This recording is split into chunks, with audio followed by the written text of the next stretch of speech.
हम आज देखेंगे व्हाट इज़ फीवर। फीवर क्या होता है, क्यों हमारे बॉडी में फीवर होता है। देखो, फीवर मतलब क्या, हमारे बॉडी में कोई भी इन्फेक्शन होता है, उसके बाद हमारे बॉडी में ही फीवर आता है।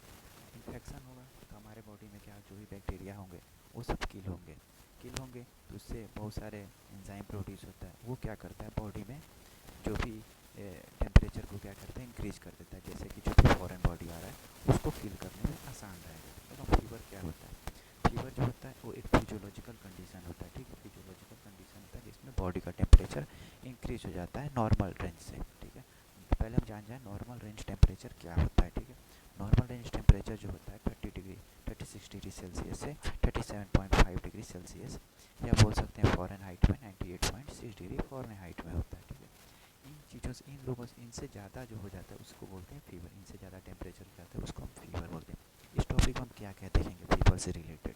पहले तो हमने डेफिनेशन देख लिया। ठीक है, दूसरा हम देखेंगे किससे हम मेज़र कर सकते हैं फीवर को, instrument to measure the fever. तीसरा हम देखेंगे क्या क्या कारण से हमें फीवर होता है।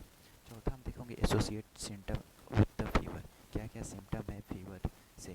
ठीक है, क्या क्या सिम्टम आता है जब हमें फीवर होता है, और क्या क्या वार्निंग साइन होता है। जैसे कि फीवर बहुत दिनों से हमारे बॉडी में, तो क्या क्या बॉडी के अंदर चेंजेस दिखाई देगा, क्या क्या वार्निंग साइन दिखाई देगा।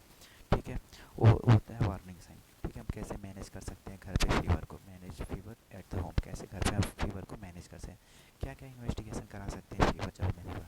पहला तो हमें देखना है कौन से इंस्ट्रूमेंट से हम मेज़र करते हैं। ठीक है, तो पहला क्या हो गया, थर्मोमीटर। थर्मोमीटर जो होता है उससे हम मेज़र करते हैं अपने फीवर को। वो चीप है, इजीली हम अवेलेबल भी होता है। ठीक है, और मॉनिटरिंग द बॉडी टेम्परेचर। ठीक है, अल्टरनेटिव है बॉडी टेम्परेचर को मेजर करने के लिए। इंस्ट्रूमेंट हो गया, पहला तो हो गया। ठीक है, दूसरा हम क्या क्या कारण होता है फीवर होने का। ठीक है, दूसरा हम देख लेंगे क्या क्या कारण है फीवर होने का। इन्फेक्शन क्या क्या है, जैसे कोई भी इन्फेक्शन होगा, बैक्टीरियल इन्फेक्शन हो जाए, वायरल इन्फेक्शन हो जाए, पैरासाइट हो जाए, फंगल इन्फेक्शन हो जाए, कोई भी इन्फेक्शन होता है तभी जाकर हमारे बॉडी में फीवर होता है। ठीक है, और कौन कौन सा रेयर कॉजेज़ है जिससे हमें फीवर होता है। जैसे कि हमने कोई इम्यूनाइजेशन कराया, कोई वैक्सीन लगवाया तो हमें फीवर हो जाता है। इन्फ्लामेशन हुआ कहीं भी, मतलब सूजा उजा है, उससे हमारे बॉडी में क्या हो जाता है, फीवर हो जाता है। या कोई ऑटो इम्यून डिसऑर्डर है तो भी फीवर हो जाता है। ब्लड क्लॉट हो गया कहीं बॉडी में, उससे भी फीवर हो जाता है। कोई हमने ड्रग्स लिया, उसका रिएक्शन हो गया हमारे बॉडी में, उससे भी फीवर हो जाता है। या मेलिगेंसी हो गया, उससे भी क्या हो जाता है, फीवर हो जाता है। ठीक है, कोई मेलिगेंसी हो गया, ट्यूमर वेमर हो गया, उससे भी क्या हो जाता है, बॉडी के अंदर फीवर हो जाता है। ठीक है, हमने दूसरा पॉइंट देख लिया, तीसरा पॉइंट हमने देख लिया। चौथा पॉइंट हम देख रहे हैं उसमें सिम्टम क्या क्या होता है। जब हमें फीवर होता है तो उसमें सिम्टम क्या क्या होता है। ठीक है, एसोसिएटेड सिम्टम क्या क्या होता है। पहले तो हमें चिल, ठंड लगेगा, जर्नलाइज्ड वीकनेस हो जाएगा। ठीक है, हमें बॉडी में वीकनेस होने लगेगा, हेडेक होने लगेगा, और जॉइंट में पेन होने लगेगा। ठीक है, कफ होने लगेगा।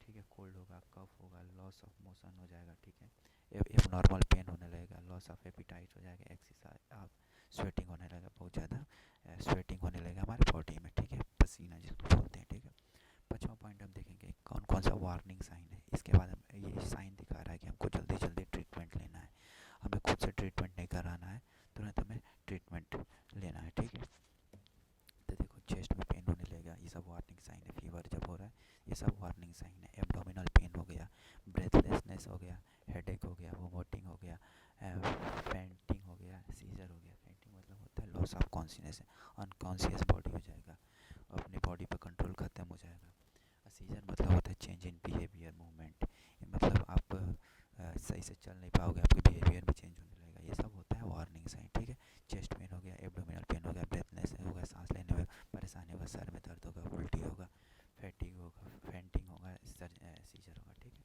छठवां पॉइंट हो जाएगा हम कैसे मैनेज कर सकते हैं फीवर को, हम कैसे मैनेज कर सकते हैं। ठीक है, घर पे जब आपको फीवर होगा तो हमें पूरी तरह से रेस्ट करना है। ठीक है, इधर उधर नहीं जाना है। डिहाइड्रेशन हो जाएगा तो हमको क्या करना है, हाइड्रेटेड कराना है अपने बॉडी को, खूब सारा पानी पीना है। ठीक है, पैरासीटामोल ले सकते हैं। जो एडल्ट होता है वो 650 mmHg वाला पैरासीटामोल लेगा। जो छोटा बच्चा होता है 10-12 साल का, 10-12 साल तक का, वो लेगा 550 वाला जो पैरासीटामोल होता है, वो तक ले सकता, 500 वाला वो ले सकता है। स्टीप स्पूनिंग मतलब ठंडे पानी से अपने सर को धुलते रहना है। ठीक है, टेम्परेचर को मॉनिटर टाइम टू टाइम करते रहना। ठीक है, सातवां पॉइंट हम देख सकते हैं कैसे कैसे हम बॉडी को क्या क्या डायग्नोसिस करा सकते हैं, क्या क्या एग्जामिनेशन करा सकते हैं जब हमें फीवर हो।